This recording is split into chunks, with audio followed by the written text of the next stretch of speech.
2 күндөн бери бутум ооруп жатат. Бир нерсе серьезныйбы? Эмне серьезно ойлойсуң, жан? Билбейм. Врач деле серьезный сүйлөдү го. Мен УЗИге жөн жиберген жок дейт. Кана жана заключениясы.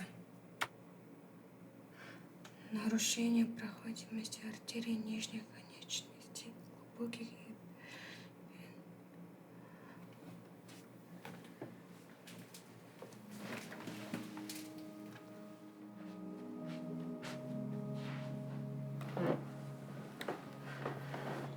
Баары бүттү. Балдарды чакыр, коштошоюн. Эмне?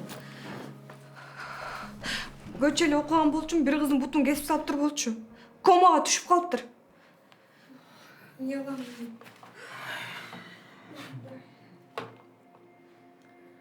Аягына чейин окубайсыңбы?